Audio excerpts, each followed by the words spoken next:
Hey everyone, welcome back to another episode of The Other Side of Addiction. I am your host, Al Richards, and I am here with my lovely wife, Janan Richards. Thanks, babe, for stepping in JD's spot and stepping in and helping out. Yep. Hey, we want to let everybody know that today's episode is brought to you by Rick Heaton, attorney at law. He's a personal injury attorney, so we hope no one gets in an accident, but if they do, please look up Rick. He's a great kid. I know this because he's married to my daughter. He's a great father. He's just an all-around great guy. So Rick, thank you for your support. We greatly appreciate it. Believe in what we're doing.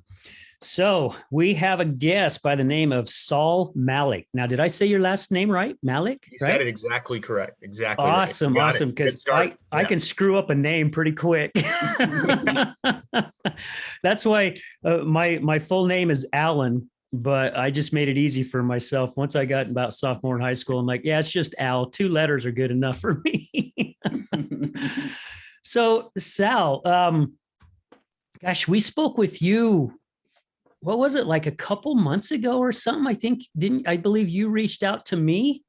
I think we talked in November. I you know how the internet works. I got connected to Christy, who you just talked to, who I was somehow connected to on Instagram. And then I was encouraged to reach out to you. So I think that was in November, maybe. Gosh, yeah, time flies by so quick. A matter of fact, I was messaging with Christy this morning.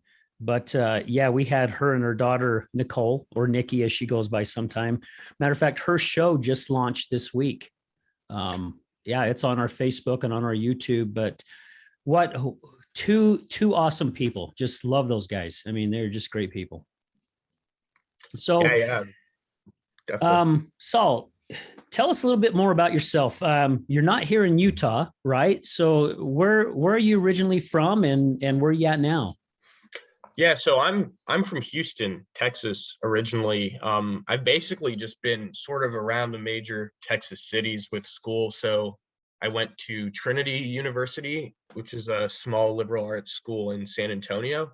So I went there from 2016 till I graduated in 2020.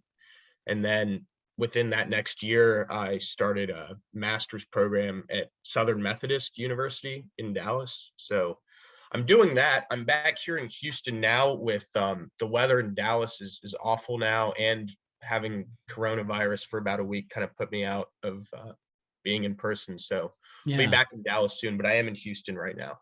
Oh, okay. So what's the weather like in Dallas? Man, it's usually, well, actually, I don't know why I'm going to say it's usually. I'm not usually there until this past year, but right now, there's a winter storm advisory, and so I believe there is snow on the ground there. And checking the weather app, it said it was going to be as low as 10 degrees, I think, this Saturday night. So I'm just kind of laying low here where it's, middle 30s until the weekend. I'll head back. Wow, that sounds like we've got the same cold front. When I woke up this morning to go to the gym, it was 14 degrees outside, and that's unusual. Usually we're like a little bit below freezing, around 31, maybe 29, but for 14 degrees, and I was just in my gym stuff, so it was starting to get a little cold on the legs. Oh, I'm sure. So what was your family life growing up? Did a lot of people that come on our show, some have come from some, I think all families are kind of messed up if we look at it in our own way. But some people have come on the show, they really had a bad childhood, not a lot of parenting. And then we've had other people that come on the show and said, man, my parents were loving, supportive. This is just the road I went down. That is a really good place to start, because I'd say it's the beginning of anyone's journey, really, is the childhood. For me, so I've considered for a long time having a really privileged, nice upbringing. Both my parents are married. They've been married for 29 years now. It's been. I have a twin brother. We lived in, a pretty nice part of Houston. I went to a private school since middle school onward, a really good education that I was able to grow up in. So on the surface, I would say, great, no problems, nothing. But, just to give you a little bit of context. So, my dad actually moved here to the US when he was young. He was born in Algeria, which is in northern Africa. But at the time when he was born, it was still a French colony. So he is pretty much French, grew up speaking French and so on. But all of that to say that he had a lot of adjusting to do on his own when he I came bet. to the US. Yeah, I mean, it's just really not the typical, I guess, journey to the US. And then my mom was born in Canada, and my parents are, I guess older for how old I am, 24. My mom was born, well, I'm not going to throw that out there, but my parents are in their 60s now. And so I think part of how they raised me is related to sort of a generational thing. I'd say they're more old school sort of, I was that kid that always had to ask my buddies growing up, can I go to your house to play Xbox? Because, my parents gave me the GameCube, which I really was grateful for, but no Xbox because the games are inappropriate, no, Yeah. don't listen to this music that's inappropriate and so on, because they wanted me to develop well. Let me think. I'm trying to give some sort of chronology to it, so I'm not just all over the place. So I guess that's Okay. a little bit of background on my parents. My mom came from Canada, my dad from Algeria. They met in Houston because I know both my parents were in law school at UT, and then they ended up in Houston, and they met through one of these singles things back in like the end of the 80s or like the beginning of the 90s. So it was before, Tinder and everything. And they met through like a newspaper advertisement for singles or whatever. So that's how they became connected. I'll say an important piece for me about my childhood and sort of my development that I think is relevant to my story and maybe, to other people who have been addicted or are addicted, I guess, is that I have a twin brother, and I felt that he was always pretty successful, I guess, from the point in childhood where that's really measured, like the end of middle school, getting a high school, that he was a lot more motivated. And it was a bit difficult for me because we went to the same school from, kindergarten all the way through the end of high school, and had a lot of the same friends, same social groups. And he was known as this, go-getter, achiever, and so on. And I was always getting in trouble in middle school, like poor impulse control and so on. And, always getting sent out of the class by the teachers because I was making disruptions. And so I have a twin brother, no other siblings. He kind of went this other way, went to like really, really prestigious university. And I was glad going to Trinity, but I felt like I was always kind of, playing catch up on him. Yeah. And, so that's sort of an overview. There's more detail if there's, a few other things you wanted me to touch on before we get any deeper in the conversation. Yeah. I mean, again, like we said at the beginning of the show, this is really your show, just want the message to get out. And why we like to talk about, where you're from and how your upbringing was is because it's so different for so many people.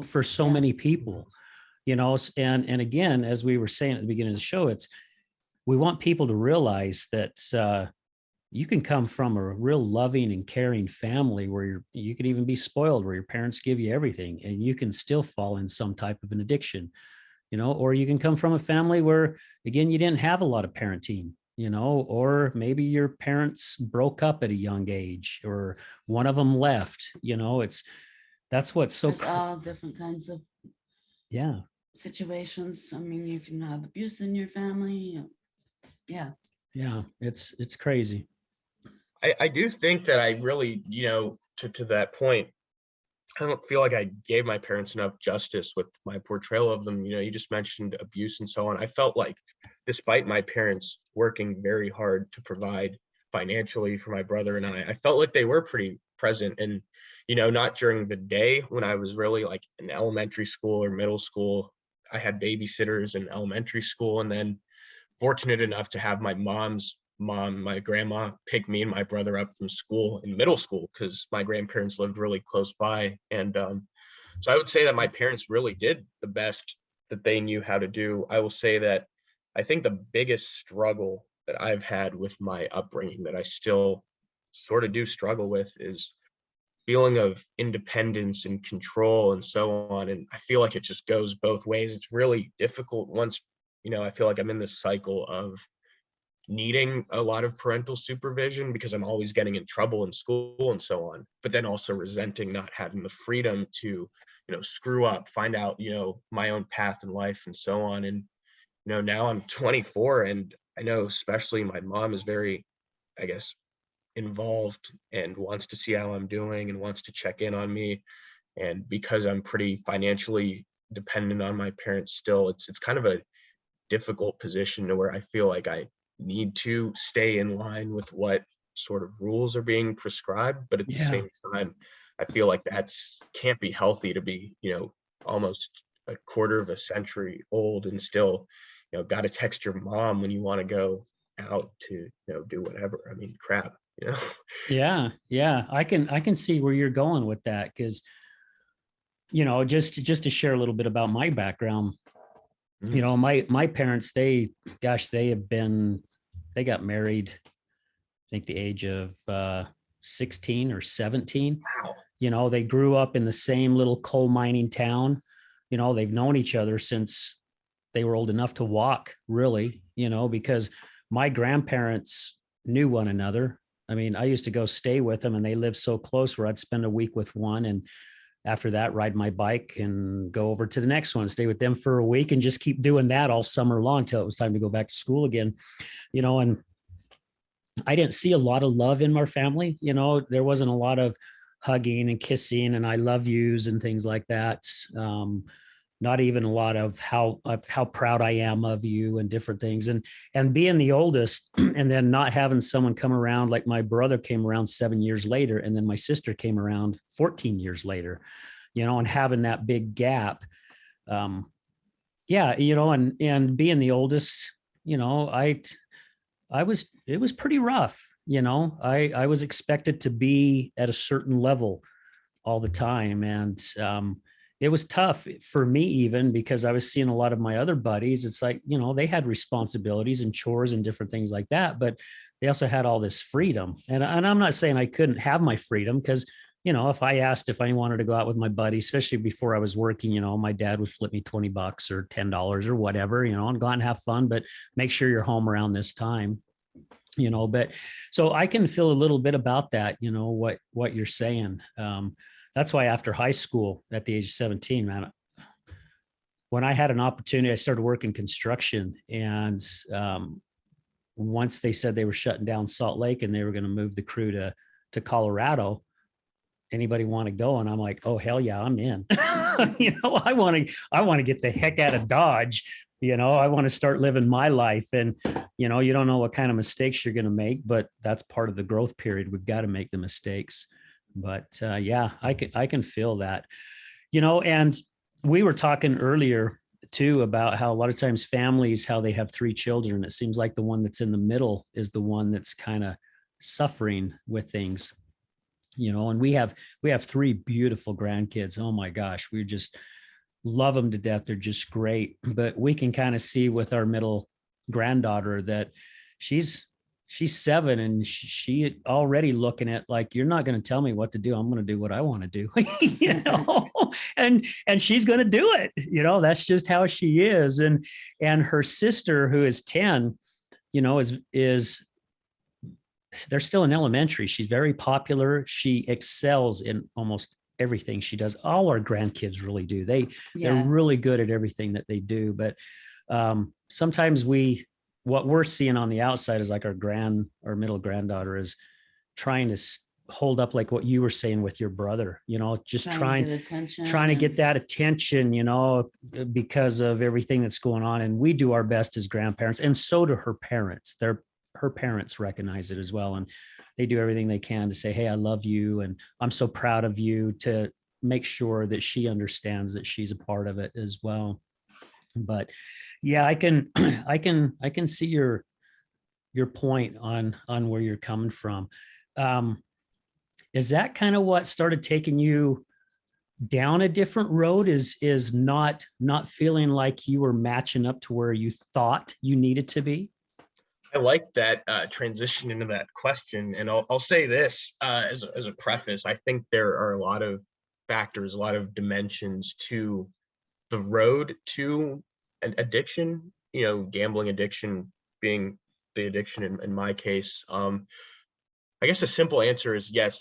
That's definitely part of it. I'll say when I was first really gambling, what I guess most people would say is excessive, not in terms of amounts, but just frequency and the preoccupation I had with it. A lot of that was, in my mind, a way to prove that, you know, I was doing something successful and taking my own way. And I remember even thinking, you know, well, if he's working X job, making this amount, probably, well, I made that in 2 seconds on this tennis match. So, you know, who's the smart one now? Yeah. Stuff like that. But you know, it's all delusional. But that's where I was coming from. I'll say also with the whole going down the path of addiction.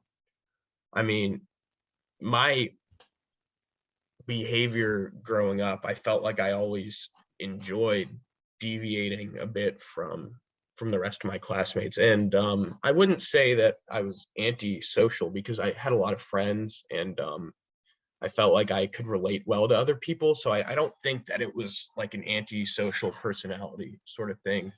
But I've got, you know, joy out of starting all these like inside jokes and getting all the guys in my grade to think I was really funny by disrupting class and saying things that were inappropriate or showing people, you know, inappropriate websites or videos I found on the internet and so on. And for some people, that might be an innocent thing that they grow out of, you know, oh, it's just part of being a kid. You're just kind of goofy and you grow out of it. But Yeah.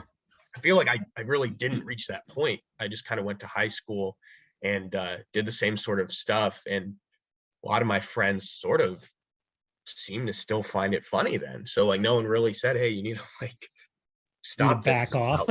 Yeah, right. Like, I mean, it's just like a lot of the kids in my grade would have like weird nicknames, and oh, how did that start out? It's because Saul like came up with it 5 years ago. And like I got some joy out of that sort of thing. And so with the gambling, that was just another thing. Like I felt like I had all this control, and I felt like it was something cool to tell people about because it was sort of edgy, it was sort of risky, you know, sort of out there. And so it's like, man, this is just another thing I can make my sort of thing. So that was, you know, another part of it. But there's a lot of dimensions to it. If you think that's where we should take the conversation next, I don't know if you had any thoughts on that. Do you have Well, anything back? I didn't hear the question. Oh, he was just saying there's so many dimensions to it. Yeah. You know, to addiction. to addiction, you know, and we have found a lot of times that people have come in the show not realizing that they had so much damage inside of them, you know, and until they started falling into some type of an addiction. And then about the time they start figuring it out, you know, the layers of the band-aids are so flipping deep, they just don't know which direction to go to get out of it. It's just crazy. And we've had somebody on our show before, and I'm reading this book called The Ultimate Coach, and, you know, talking about you got to heal yourself from the inside, because that's where it's all starting. But we're so wrapped up in life and the way society goes, we're too busy to really search what's inside. And a lot of times if we do, we're actually really embarrassed even that we're feeling what we're feeling inside. And then it's like, well, do I talk about it? No, because I don't want to be judged. You know, I'm already feeling shameful and things like that. So yeah, I mean, you take it again. This is your show, Saul. You take it where you want to take it, buddy. Oh, do you have something? I was just going to say, I'm an alcoholic in recovery, and it's always kind of confounded me how people get addicted to gambling or anything that's not physical addiction. And so I would like, if you can, give us more information on that. That's interesting to me. Yeah, that's awesome, because I actually look at the community of alcoholics and drug addicts and so on as, how could you, very judgmental, how could you not be aware that this substance is poisoning you, killing you? So Right. for me, I just thought, well, so to answer that first, I'll definitely answer that first. And trying to think of how to answer it in a way that isn't really excuse making, but I'll just give it my best shot. I'll just say what I'm thinking about it. The way I was gambling, so I wasn't going to casinos or anything. It was primarily online sports betting. And Okay.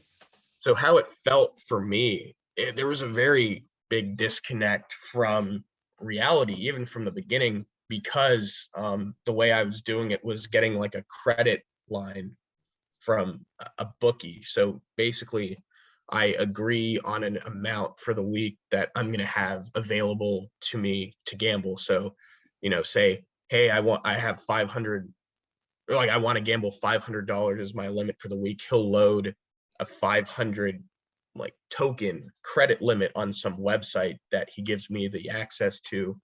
And then at the end of the week, if I lose it, then he trusts that I will go on Venmo or PayPal or Cash App and send him that amount of money. And to me, really, it was like playing with Monopoly money, because at first I was making the payments when I lost. And I didn't see it as being a big deal, because I figured, well, I still have some money left and I'm still winning. I was still winning a bit, because I wasn't making bets that were as outrageous, because as it went further, it's just like trying to hit all the long shots to win it back quickly. So I was still using some sort of calculation in my head. I really never made the connection between, gambling, risk, being dangerous. It was really just sort of like a game to me, and it felt very innocent in the way it was set up for me too. With this online system, you just click, you lock in your bets, you put in the amount by just typing in a number. I'm not putting in a credit card, I'm not handing someone money. And it just really seemed like, oh, this is my new thing, like this is just a hobby, this is something fun.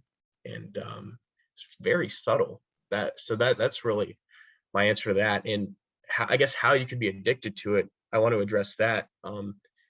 I've seen people say before in GA and just outside that the effects of gambling on the compulsive gambler's brain are similar to those of cocaine on a cocaine. Yeah, I've seen that too. Yeah. Right.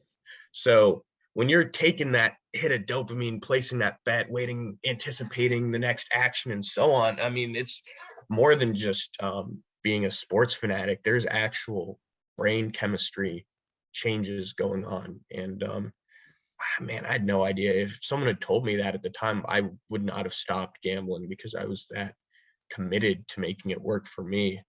And I felt like my own intuition could win me every bet, because here's my reasoning. It's a win or a loss. It's 50-50. Each time is 50-50. So why can't it be that each time is a win?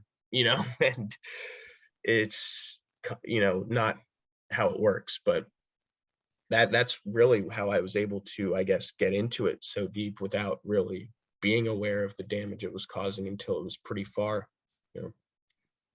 So Thanks. it sounds just like other people that we've had on our show that have fallen into either drugs or porn or alcohol. It's like that same thing, because in the depth of my wife's addiction with her drinking, she even would bring up a lot of times that, just leave me alone. I'm not hurting you. Just let me do my thing, and from the outside, you go, no, you are hurting me. And I don't know how it is for gambling. I don't know how soon it was before your friends or your family started seeing a change in you. But we were talking on an earlier show too, that here at the University of Utah years ago, they did a study about addiction and how the brain works.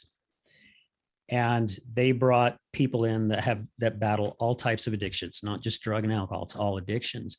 And during their study, they found out that the brain and the dopamine hits the exact same way for every single addiction, but us on the outside, we think, oh, it's just you like the pleasure of having alcohol in you, or you like the pleasure of having drugs in you, or you like the pleasure of watching porn or doing the gambling or whatever it is. When really your brain, your neurons are firing or neurons, they're firing the exact same way that it is for anybody else.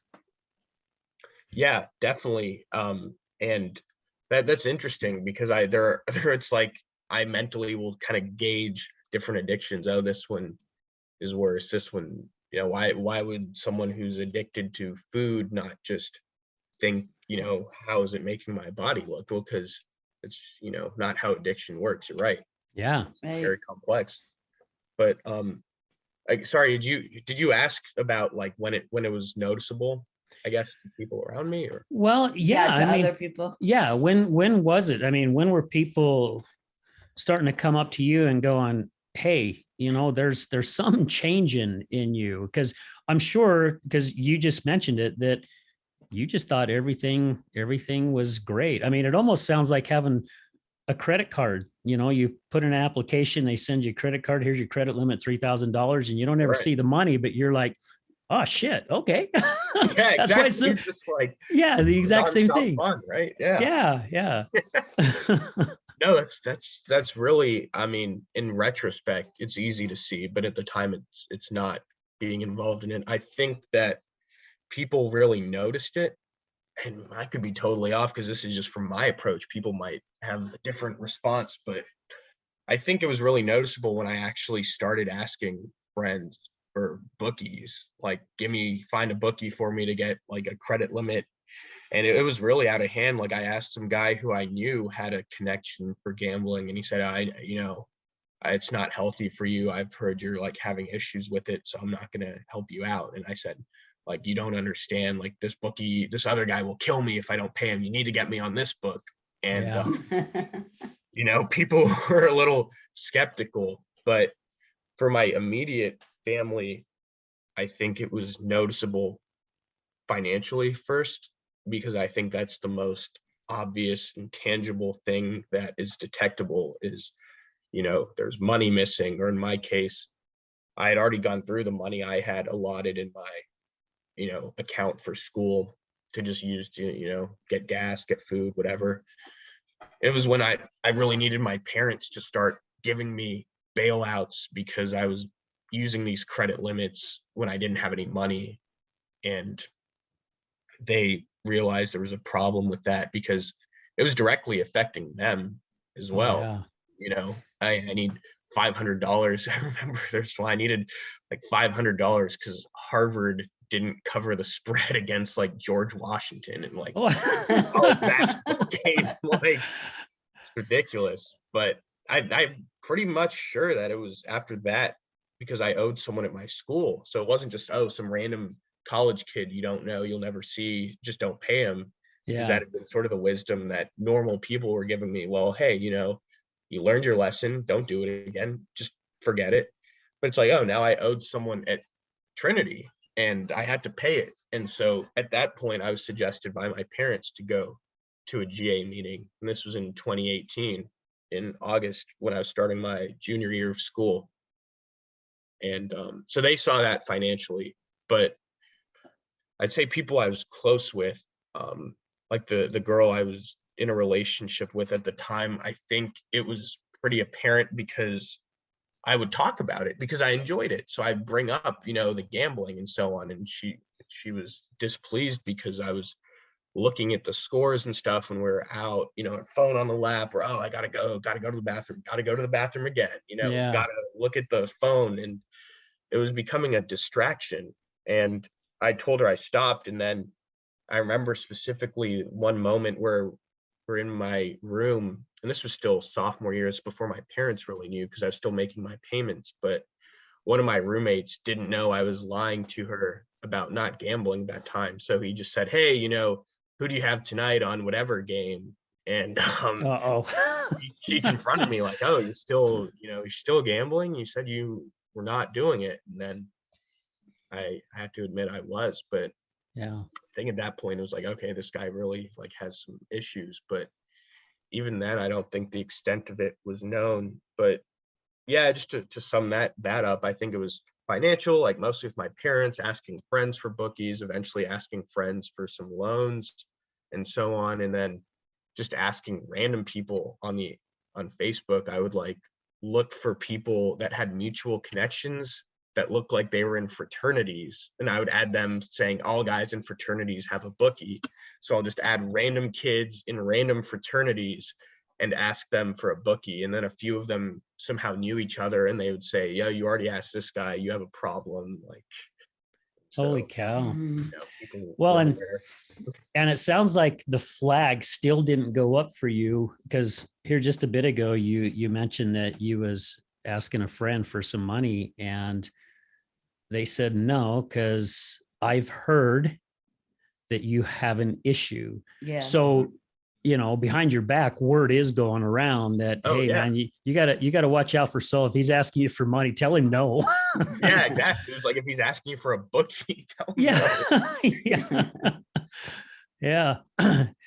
And it sounds like somebody that's battling like a drug or alcohol addiction. Mhm, for sure. Let me get up and go to the bathroom. I mean, my wife used to do that all the time. I used to take a pint with us on a date and then Oh, go to the wow. bathroom and sip some pint, Yeah. something of whatever.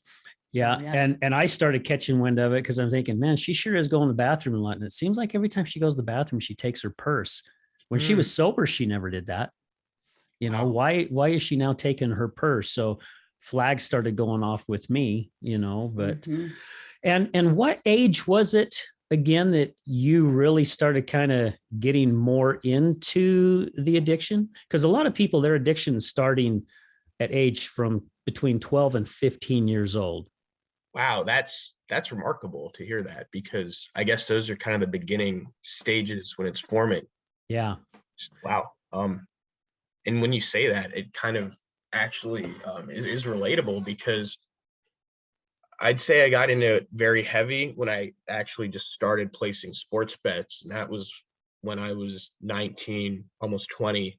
But before that point, I mean, I think my gambling, which I didn't even think about, because I thought, my gambling is really the sports stuff, because that's what's destroying me. But before that, I had a casino app in high school, and I was staying up till like 2 a.m. playing roulette on an iPad with like fake chips, but scamming people on the app, like making fake profiles, getting like loans, getting stuff like that. And Yeah. that was when I was, like 16 or whatever, and playing fantasy sports then. But I didn't see that as a problem. And that's a whole other topic, might be for a whole other different podcast. But fantasy sports and even sports betting now is so normalized and even promoted everywhere. Oh yeah. Mhm. It doesn't seem like, it seems like you're the weird guy if you're sitting there just watching the game for fun because you don't have action on it. So I didn't see it as a problem. I think it really was bad when I was almost 20 and I was getting into these, bookies and stuff. So, Wow. Yeah. And the reason why I asked that question, so, years ago when fantasy football came out, I had a buddy of mine reach out to me, and he does it. And he's like, hey man, you need to get into this, and we're big football watchers, we get into the sports. And I thought about it for a little bit. And then I remember years ago, back when I was in my 20s, game stuff like Sonic came out. And as soon as I got home from work, man, I was playing that Sonic, because by hell, I was going to get all 9 diamonds or 12 diamonds, whatever the hell it was, and I had gotten up to 10 or 11 or whatever it may be. And my wife at the time was telling me, she came home one day and she just started chewing my ass out, because she's like, every time I come home, you're sitting in front of this damn TV. And of course, she used a lot worse language than that. But, you won't even come out and help me in the garden, or you won't even go, And I started realizing, man, she's actually right. I'm putting all my effort in wanting to win a freaking game, and all it is a game. And so at that time, I'm like, I'm done. And even to this day, I'm coming up on 59, and I still really don't get into the games. I just pulled myself out. So I knew if I got into fantasy football, I would have a feeling, that's the feeling I had inside, that if I do this, it's just like playing Sonic. I'm going to spend every freaking moment I have to look at the stats of each player and figure out who's going to do what, or, how do they play against this team? And, how do they play when it's snowing or when it's sunshine? And I'm going, yeah, I don't think so. Cause I didn't want to put my foot back in that same pond that I had done 20, 30 years ago. So you're exactly right. The time is the biggest loss. And I don't know if, you can relate with the alcohol problem that both of you were discussing is, and I don't know, I haven't been really involved in AA or anything, but I imagine probably the time, even when you're present, like for me, when I was present, I wasn't there, Yeah. mentally. Yeah. I started drinking when I was 15, but I didn't become an addict until I was in my 30s. So, I mean, it was never a problem for me then. But yeah, I get certain things happened and they all lined up and I became an alcoholic because of those things. And so, yeah, I totally agree with the timing thing. Yeah. Yeah. We had a gal on our show a couple of weeks ago, Saul, that her addiction started late in life. And I think she's the only guest that we've had on our show, but her addiction started at the age of 30. Wow. And yeah, it is really different. And that means no drinking, no nothing, anything before that. Yeah. At 30 years old is their first drink.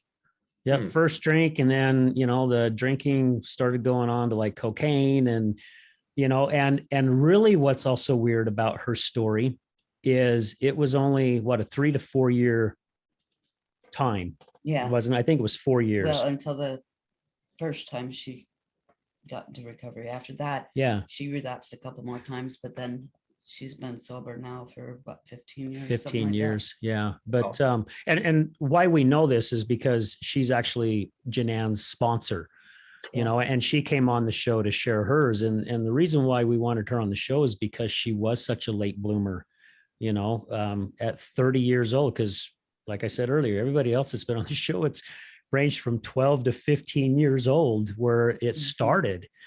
And for hers to start at 30, and then just go, and she even said, she goes, in those 4 years time, she goes, I was full blown, man. I put 100% of my effort into it to make sure I was doing the best that I could. It's kind of crazy.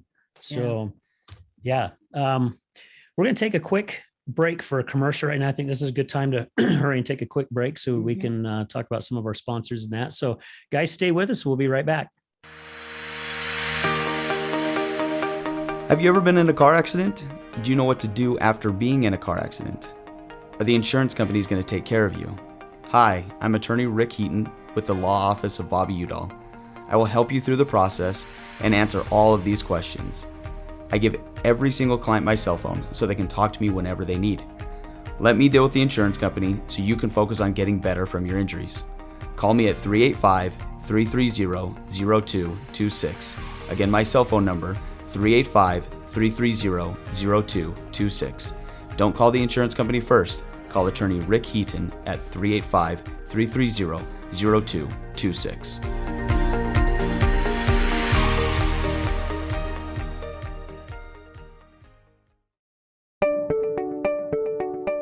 This is Gregory, owner of Lift Up Concrete, proudly serving the Wasatch Front for the last 12 years, lifting sunk and flat work for both residential and commercial applications. Only fully trained professionals lifting concrete at your residence with the same quality of material and method used at every commercial job we ever do. Don't replace it, lift it. liftupconcrete.net, 801-792-4535. Contact us at liftupconcrete.net, or if you're looking for a complimentary quote, 801-792-4535. Again, 801-792-4535. Again, this is Gregory, Lift Up Concrete Lifting.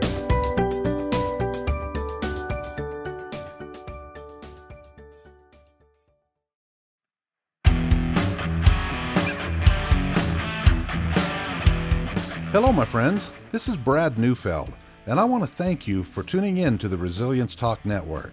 You can listen to my show, Resilience, every morning, Monday through Friday at 8 a.m. Mountain Standard Time. On my show, we will be discussing what it takes for you to overcome the day-to-day challenges that all of us face in life, as well as some of the devastating ones that may lead us to feelings of hopelessness and despair. It's my goal to provide you with the tools and skills that you need to overcome anything that is thrown your way. To find out more about my show, visit our website at www.resiliencetalk.com. That's www.resiliencetalk.com. And as always, until we meet again, go for everything that you want in life and make it happen.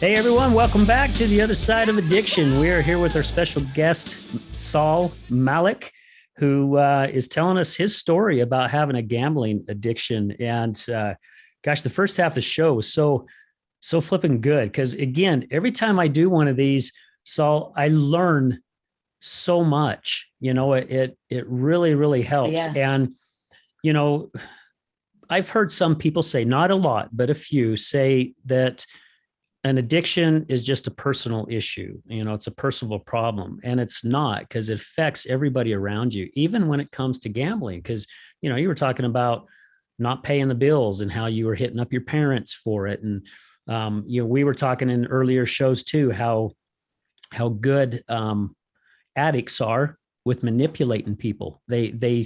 It's almost like it's in the book of addiction, you know, page 1, learn how to manipulate people so you can get what you want, Yep. you know, and I've had friends that I used to know a gentleman who here about an hour and a half or so west of us, there is a place called Wendover. It's in Nevada. So there's like a Wendover, Utah and Wendover, Nevada, and they have casinos, and it's a place where a lot of us here in Utah go down and have some fun. And I had a buddy that was big time in blackjack.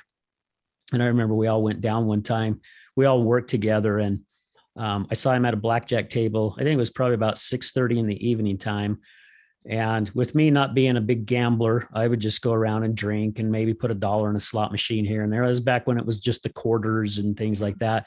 And I remember walking by that same gambling table at 2:30 in the morning, and he was still at that same damn table. Mm. And I'm like, That's not a smart move in the first place. oh my gosh, you know? So I'm like, hey buddy, how you doing? And he's like, oh, I'm up about $6,500. And I'm like, damn, maybe I should think about taking up this gambling stuff, because I wish I had $6,500. Anyway, we ran into each other the next morning for breakfast. He had been up all night. He lost it all, lost everything. He was up $6,500 freaking dollars, and he was still wanting more. Yeah. You know, and luckily he met a gal that helped him see what was going on, and he finally pulled himself away from it. But that's how easy you can get drawn in. That's for sure. I didn't mention this, but I meant to. The thing about gambling addiction that really separates it, like you had talked about, is the only symptom, or the only outward sign is the guy had his butt glued to the same seat for 14 hours or whatever. But that's not even necessarily the case for modern compulsive gamblers. All you have to do is be a person with a smartphone, and that's not really very unique anymore. Right.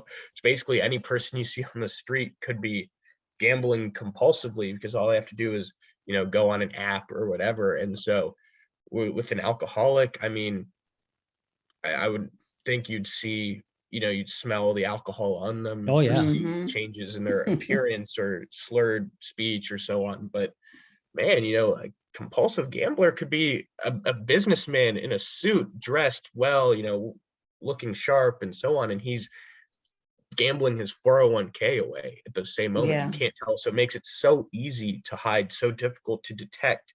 And because it's all mental, that person, that gambler, is stuck in that insanity. There's no stop. It's 24/7, so. It's really Yeah. an insidious thing. Yeah, that definitely is one that would be easily hidden.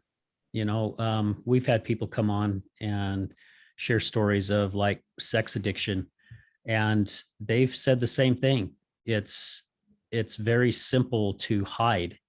Like you said, with alcohol, you could either smell it on their breath, and they have ways. They either try to drink vodka or they mix vodka with scope or something like Oh, that gosh. to hide, to hide the smell. And if I've someone's never on done that. if someone's on drugs, I mean, you can usually tell because of the way that they're acting or things like that. But when it comes to gambling and sex addiction, I mean, how would you know? It's so easy to keep it under the rug. Yep. Yeah, I wish I had an answer. I think, well, knowing who I am, if I were out with a group of buddies and because I really think the sports gambling is more prevalent with males, like young guys. See a guy constantly checking their phone or looking at the TV at the score, constantly going to the bathroom, or like, the mood and like affect changing based on like looking down at the phone, whatever. I mean, but you'd really need to be clued in on that to notice it. Yeah. Yeah. You'd have to be focused on their actions, which if you're just hanging out with your buddies, you wouldn't really think nothing of it. I wouldn't think anyway. Yeah, I don't know that I would either, especially because a lot of people I know are, not that I, talk about gambling with them, but I know a lot of people that will sports bet. And I think, as far as I know, do it in a way that's responsible, but who knows? Because they could Yeah. be easily hiding it until I get that Yeah. text that says like, hey, I bailed you out that last time. Can you help me out now? Yeah. Do you remember? Do you remember? Yeah. So with everything that you've said so far, when did that point happen where the light bulb started going off with you, where you're going, man, I think I really do have a problem? I mean, you know that you've had some debt and you're owing money to people, but I mean, even at that time, for a lot of people, that flag still doesn't go off. Yeah, and the thing about it at that point too was it really inspired me to gamble further, because I felt like my only answer to pay off all these guys was, well, I just need to gamble more and gamble higher amounts so I'll be able to win it quicker. So my solution to the problem was more of the problem.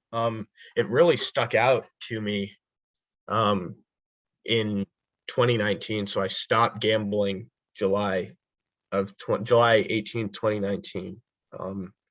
But I was abstinent from gambling for about a month.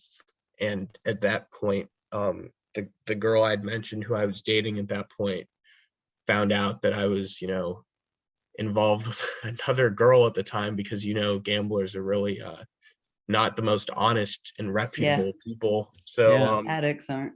I mean, I guess you could expand it even further to that, but she found out from this other girl, and all sorts of stuff hit the fan. And I guess within the span of a few seconds, that relationship went from us being together to just, she didn't even have to say it. It was just, oh, you're such a liar. And then, okay, Yeah. I understood it's over. And I already knew a guy in GA at that time who I'd sort of seen as I had called him my sponsor, but I really wasn't, as he says, like, oh, you weren't giving me anything to work with. So, I mean, he's sort of he calls it a spino, like a sponsor in name only. Like, I called him my sponsor. But anyway, I texted him once that girl like dumped me, and I said, hey, if I can, this even sounded like a bet.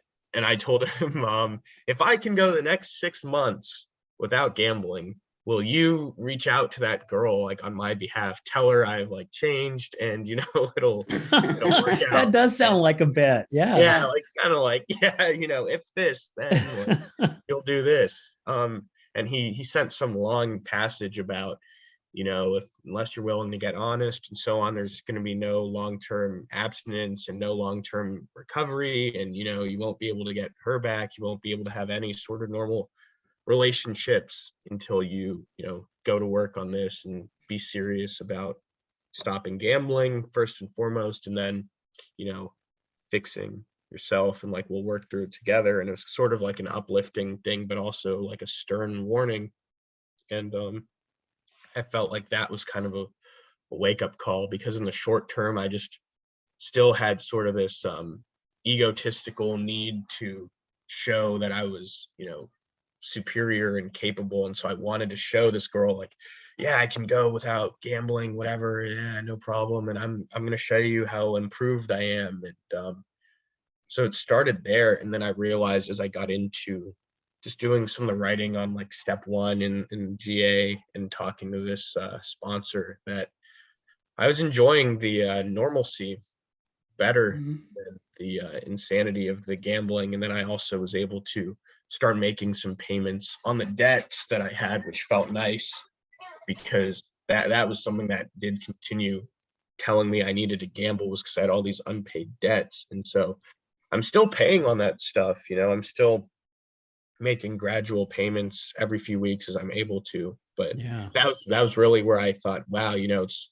the gambling, but that's what I have to stop first and foremost if I want any chance of anything. Just kind of like, wow, because before I thought, well, I'll just gamble and find a way to make it coexist with a good life. But then it was sort of this message, like, you pick one or the other. Yeah. And I like how you said that, Saul. Pick one or the other. We had a gentleman on our show about a month ago, a good friend of ours, Laban Ditchburn. Matter of fact, he just launched a book called Bet on You.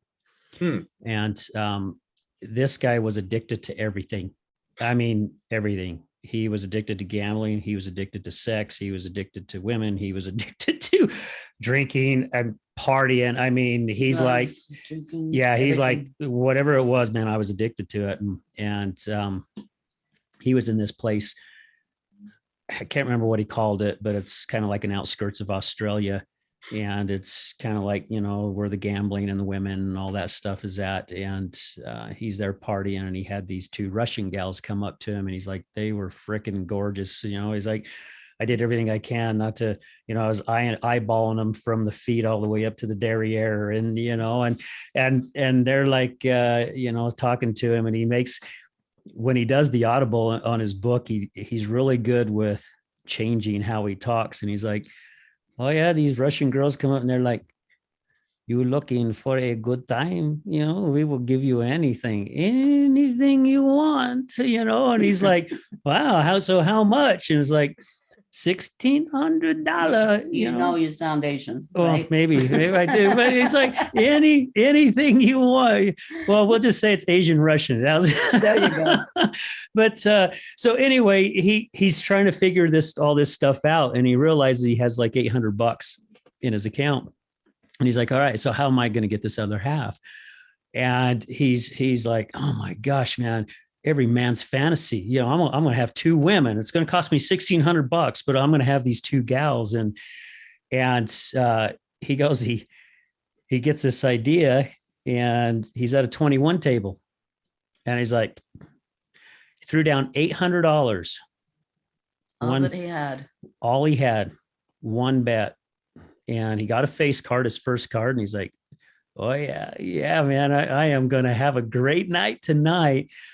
Anyway, long story short, Well, you have to say what the second card was. so he ended up getting another face card. So he has 20, and he's like, oh yeah. And what the dealer was showing, I mean, the dealer had a face card, but he's like, oh shit, my odds are great. Well, luck have it, dealer got a 21 blackjack. And long story short, he's sitting home, and he's on his computer, and he's on like this gambling site. And he goes, I'm sure it was there this whole time, every time I've gotten on this site. But for some reason this night, it just popped out to me so strongly. And it was, if you have a problem gambling, call this number. And that's when he started realizing what was going on in his life as well. That's kind of his light bulb moment. But yeah, it's just crazy. And then we're finding that out with all kinds of addictions where some people say, you think you've hit the lowest you've hit in your life, and then you found out that it goes even lower. and then that light bulb goes off. And unfortunately, for some, it never happens. Mhm. They lose everything, especially with gambling and drinking, drugs or porn or whatever it may be. And it's kind of a hard one to figure out why some of us have that opportunity to make something of ourselves and do something different. And then the others, it's got a hold of them so deep that they can never get rid of that grasp that has a hold of them. I sometimes think about that, in the sense, I've heard people say before, oh, we're the chosen people or whatever, people in the 12-step rooms. And I don't really agree with that, to be honest, because I think if there's certain people are chosen to have recovery, then is it predetermined fate that others are destined to a life of misery and depression? And if so, does that negate the power of the 12 steps to anyone willing to seek them? I think it's a matter of personal choice. Yeah. But I also kind of hesitate to say that, even because addiction is, Not a the key choice. feature of it, right? It Right. eliminates the ability to make a choice. So at what Right. point is it someone's choice to get into a program of abstinence and then, recovery to where they don't even want to use at all? I think it's that breaking point you mentioned, that low point of just anything but this. And then when there's a little distance between the last time using, then okay, I have this window to work on myself.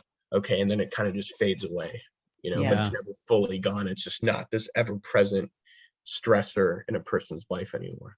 Yeah, Yeah. I agree with that completely. Yeah, because we've had some people on the show. Melissa out of New Mexico, she was talking about that she walked by a mirror one day and looked in the mirror and she literally didn't even see anything. She says, it's like my eyes were completely black, and she battled with addiction.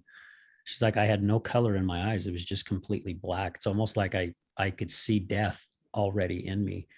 And she's like, something hit her so strongly at that time. It's like, something's got to change, and I believe she even went through a little bit of survivor remorse, because a lot of people that she hung around with and partied with and did the same things as them are no longer with us, so yeah, it's a tough one. And I'm pretty sure, I don't know, but I'm pretty sure that a lot of people who have fallen into gambling, they've lost so much. They've lost their families, they've lost their homes, they've lost friends.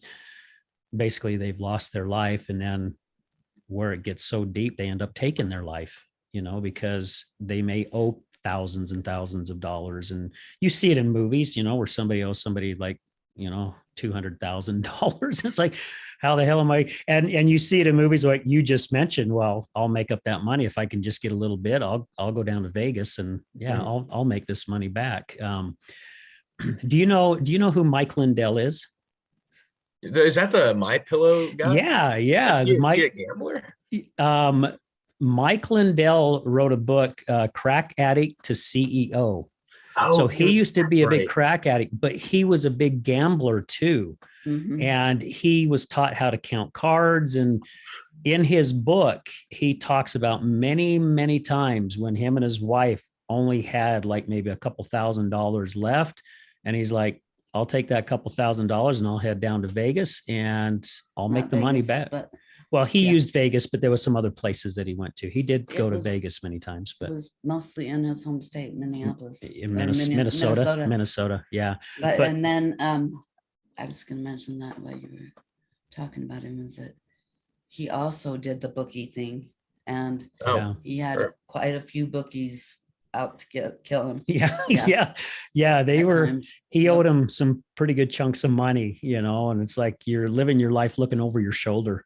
Oh yeah, that's really the big part of it. Is not even what are they going to do, it's what's the anticipation in my mind tell me is going to happen, and then focusing on that all day and still not knowing, you know?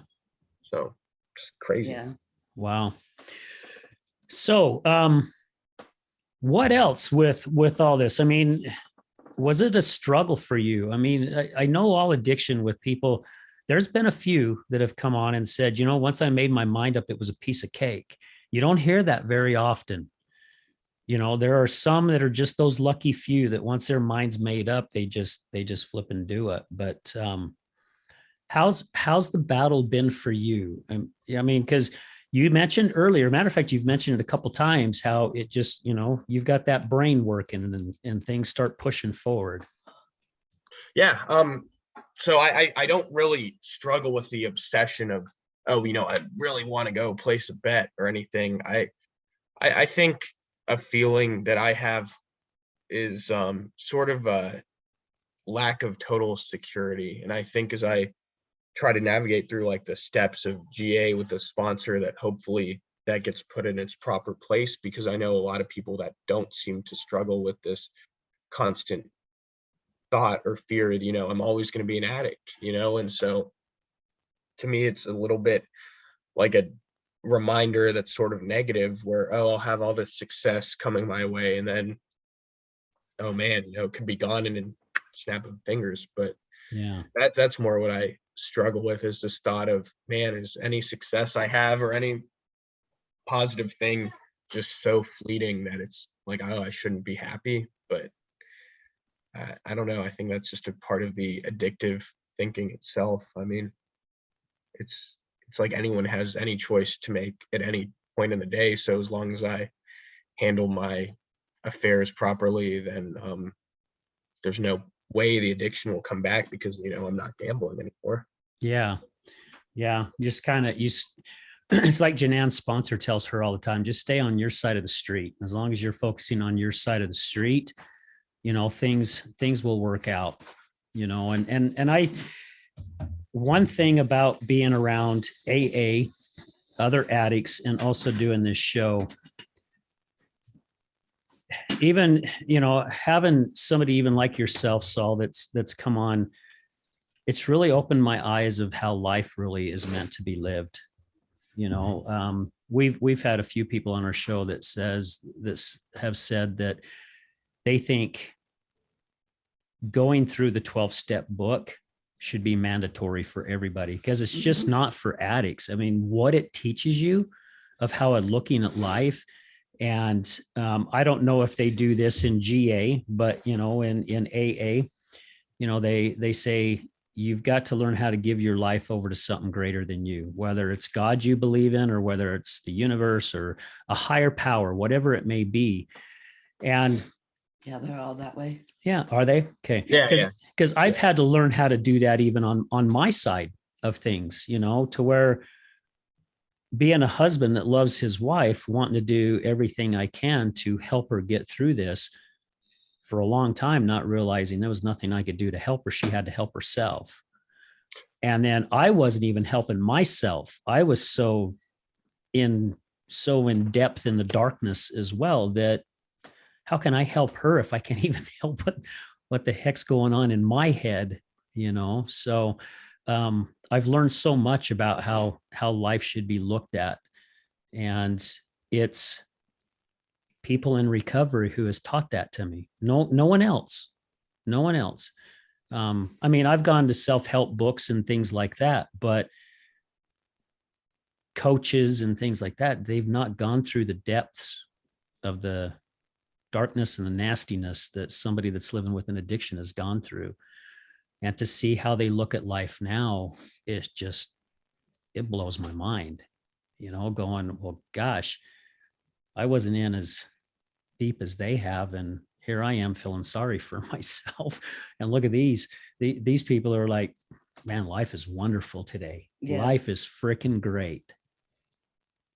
Don't get me wrong. I really enjoy where I am now. I think there's a lot of work for me to do to accept without fearing, oh, I have this addiction, because, people all have their own problems, as you mentioned at the very beginning when we started talking, and seeing it more for what it is, like, oh, I have this issue, and it's not like the only issue is just gambling itself. It's like, okay, all the other issues in life that come up, just another thing to deal with, and don't make it any more than it needs to be. And I think it's, can be fine that way. Yeah. That was very well put, Saul. You know, just Because that's really what it's all about. It's not the actual addiction that you're going through. It's all the things that you have in your life, all the shame, guilt, whatever you have in your life that is making you do the addiction, because it's your Band-Aid. Yeah. Once you take that Band-Aid away, then you have to deal with the real stuff. And that's the scariest part of it. Getting sober, I think, for me was. yeah. That's a great point. I put a post on my Facebook quite a few months ago. The saying was, if you don't heal what's hurting you inside, you'll bleed on the people that didn't cut you. And I like that. I usually try to like your posts that I see come up. So I wonder if I saw that one or not. Yeah, well, thank you. Yeah, he puts a lot of good ones on there. Yeah. Yeah, quite a few good ones. Well, guys, we're going to stop for another quick break, and then we will come back and we'll finish this up. And before we come back, Saul, I'm gonna ask you, what is something good that you can share with the audience? Something that you've learned, that you've gotten while you've been going through this. Okay. Yeah. Okay, guys, stay with us. We'll be right back. Good morning, this is Leticia with Computer Hospital. We are your computer repair experts for both PC and Mac. We are your community resource for all of your computer repair needs. What makes us different is that we want to fix your computer. We also do free diagnostics. We charge a flat rate labor, which means that you won't pay by the hour. All of our computer repair is done in-house with a fast turnaround time, and same-day service is also available. Feel free to stop by anytime without an appointment. We're located in Sandy at 8721 South State Street. Again, that's 8721 South State Street, or call us at 801-987-3993. Again, that's 801-987-3993. This is Leticia with Computer Hospital, and we look forward to seeing you soon.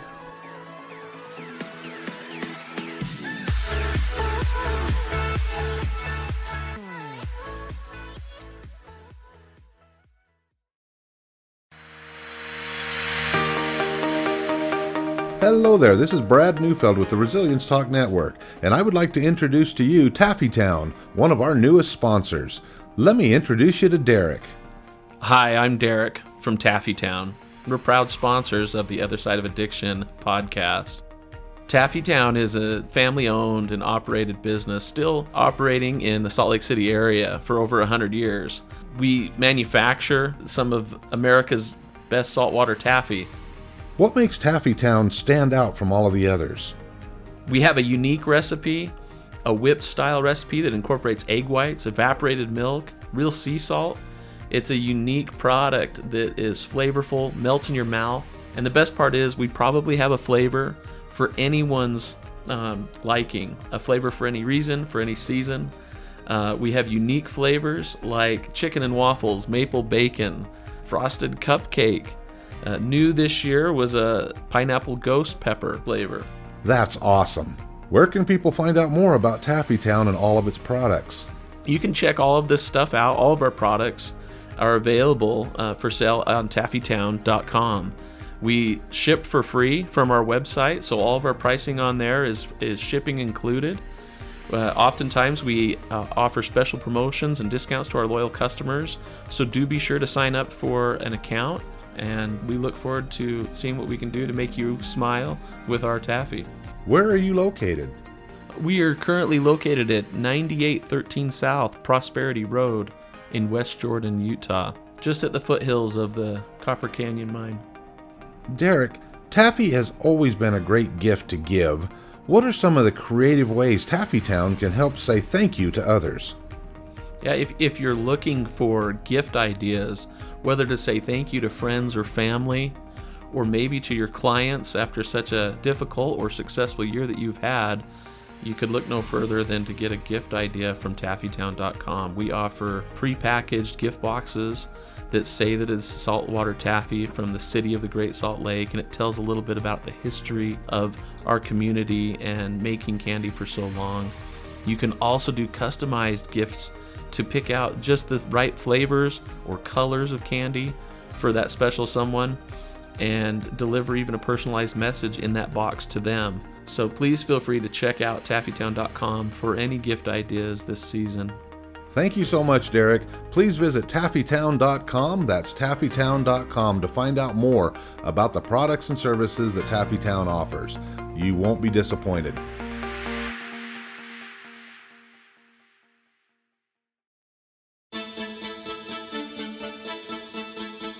Do you know someone who's gambling with death due to an addiction? Do you know someone whose life is being turned upside down due to a loved one that's battling with addiction?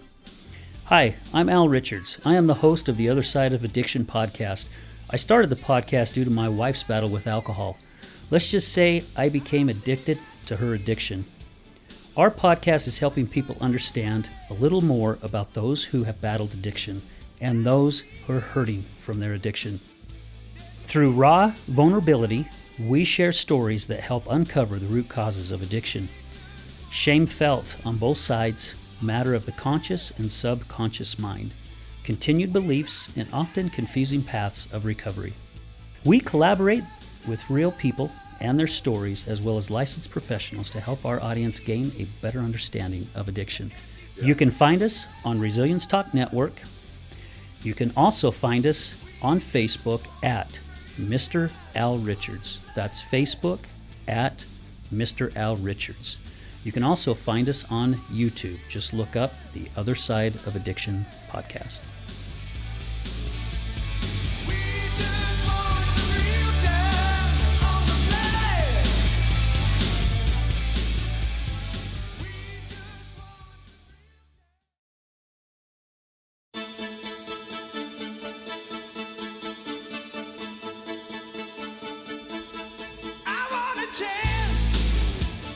Hey everybody, welcome back to the Other Side of Addiction. We're here with our special guest, Saul Malek, who is in Houston, right?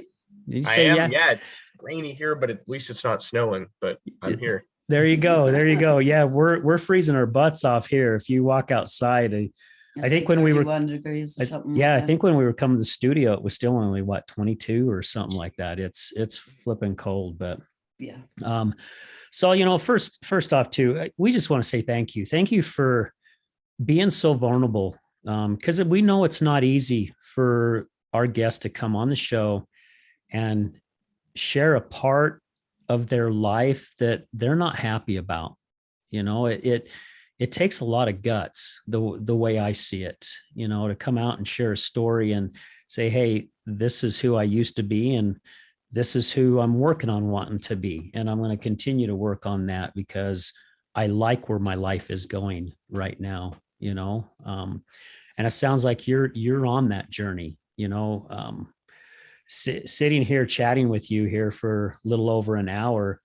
I mean, the way I see it, you're a sharp son of a gun. You can just tell you're a very intelligent young man, and I can say young man because I'm like 58, so I can say young man. But I know you have an incredible future waiting for you. You've learned something at a young age, and now you can take these experiences and you can turn it into whatever you want. We talked about that on a show earlier, that some people, and this is the way I was brought up, you get a high school education, you either go to college or you don't, you get a job, you work your butt off, you work your way up the chain, and you stay there till it's time to retire. Well, life isn't like that anymore, and people stay stuck. I've got old acquaintances, so I guess you could say they were old friends, who are still at a place that they cannot stand going to every single day. And they've been there for 20 plus years, and they're the fear of walking away from that. As I mentioned, Steve Hardison, that wrote The Ultimate Coach. Well, he didn't, his wife and another gentleman did, but he helps people realize you can create anything you want. Seriously, you want to create something, do it. And I believe that full-heartedly, because that's what you're doing now. That's what I'm doing now, is I didn't know what to do with starting a podcast, didn't really know nothing about it, didn't even listen to podcasts.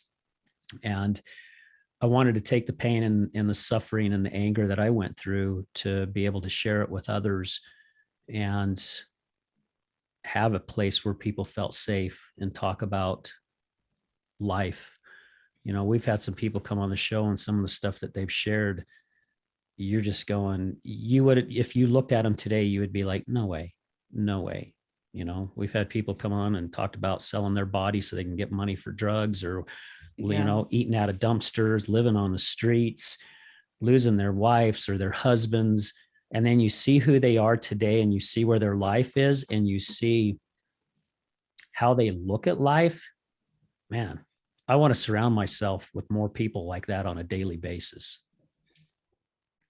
So. Oh yeah, appreciate all that you'd said on my behalf. I mean, it's really been sort of a necessity for me to even be in GA. And you know, I hear all the slogans and so on from the 12-step rooms. You know, it's not for people who need it or even people who want it. It's people who do it and so on. But you know, I'll say I needed it. And you know, it's like if someone needs to take medication for like blood pressure problems or something, like, hey, this is what I need to do to have a chance. And even this, you know, being abstinent from gambling doesn't guarantee anything, really. That's the reality of it too. Yeah. Right. Like I've seen members, and I'm not going to say anyone's name, that'd be awful, but you know, old timers have been around for decades and decades, and all they can talk about is, I didn't gamble. That's what recovery looks like. I don't gamble, but you know, they're angry on Facebook and they're calling people names and all this. Like, man, that's better than gambling and doing all that, but not by a whole lot, you know? Yeah. Yeah. So what is something that you can share with our listeners? Something, I don't know if I like the word suggest, but just something you can share that would be beneficial. That would be beneficial. Yeah. Something that would be beneficial for our listeners. Something's really good, like advice. Yeah. Okay. I'll give it a shot. Okay. First of all, I want to just thank like my parents. I'm sure they'll listen, and then also my girlfriend now, Jillian, who I'm dating now, who's been really supportive. And you know, she attends meetings with me sometimes, and when guests are allowed, and ask me how I'm doing with it and everything. So I just want to say, you know, that's awesome, and that's a byproduct of being around the right people and so on. So just want to put that out there. In terms of something like practical, something I could suggest, I think the smartest thing I've done is just trusting people that are successful and are doing the right stuff. For me, it's in the program, but could be anyone that is a mentor or so on. You know, if someone has demonstrated they have your best interest in mind and are telling you what they've done, and that's what I look for, especially is someone who tells me what they have done and it's worked for them, then why not try it when what I've been trying hasn't worked for me? And I think that's the smartest thing, is knowing my limitations and employing strategies that have worked for countless other people, and knowing why, you know, hey, why wouldn't it work? Yeah, that's huge. Yeah, I that is agree with really that, good. And I sure. like the first part of what you said, surrounding yourself with people, with the good people and the people who are there to support you, you know? So we tip our hat off to your parents and your girlfriend, Jillian, right? You said Jillian? Yeah. Jillian, because it takes a lot too for them to get that trust back, but also knowing that you're doing everything you can in your power right now to get yourself in a better place, and having the support group around you is so beneficial. Yes. It is so beneficial. Getting yourself out of those old habits and just being around like-minded people, positive people, and knowing too that you've got your parents and your girlfriend who love and care about you. And that's why they're asking you how they're doing. And that's why Jillian goes to meetings with you, you know, to say, I'm here for you. You know, here's your support. Because at all times we all need it. You know, all of us do. So Saul, again, oh my gosh, buddy, I am so grateful that we connected. Yeah. Thank you for taking time out of your day to be on the show. Your story is a great story. Mhm. Other than Laban mentioning a little bit about his gambling, you're really the first person we've had on our show that really had just spoken about all but the gambling. So thank you so much for being with us today. Yeah. Yeah, I'm really glad, even beyond just being on it as a podcast, just talking to both of you and just connecting was just really awesome. So definitely don't think it'll be the last time we'll get together and talk. Yeah. There will definitely be some other times. Yeah. And if you're interested even on being on other podcasts, I do my best to reach out to other shows, kind of like-minded type shows. But I know that's another thing that's helped me throughout my kind of recovery of being on the other side is, reaching out to other podcasts and going, hey, here's my story. I'd be interested in being on your show if you're interested. And it's really helped out. And we've got some acquaintances now that, they some of them don't even deal with addiction, but they just like hearing people's stories, to give them a chance to get out. So if you're ever interested in that, let me know and I'll connect you. I'll connect you with them. The more we spread the word and the more we all work together, the more we're going to make a change. Even if it is one person at a time, we're making a change. Absolutely. I'd love to help that cause for sure. Okay. Well, guys, thank you again. Thank you to our sponsor, Rick Heaton, attorney at law, for sponsoring this episode. Thanks, babe, for joining me today, stepping in JD's place. Greatly appreciate Anytime. it. And thank you to all our listeners and supporters. We are just completely shocked of how fast this podcast is growing, and we've got some really good things. Hopefully by the time this podcast airs, we're going to have these other really good things that we've been working on for months. Hopefully is going to start taking off. That's going to make a huge change in things. But guys, again, we couldn't do this without all our guests. This show wouldn't. There it goes. Whew. There it goes. We're not over with the show yet. Yeah. That's where the emotions come in. This show wouldn't happen if it wasn't for you guys stepping up to the plate and telling your story. So thank you. All right, guys. We're going to leave you with this as we do. Oh, one last thing too, that something I always forget. Please be sure to pass it around to get on YouTube and get on our Facebook page and stuff. And please subscribe. When you subscribe, it really helps us out. It helps build our audience, helps us spread the message a lot more. So please let other people know to, you can even Google. I just found out today, if you Google the other side of addiction, we pop up. How cool is that? I mean, yeah, that's really cool. So guys, again, thank you for all your support. We're going to leave you with this as we do every week. Remember, addiction is giving up everything for one thing. Recovery is giving up one thing for everything. We're out.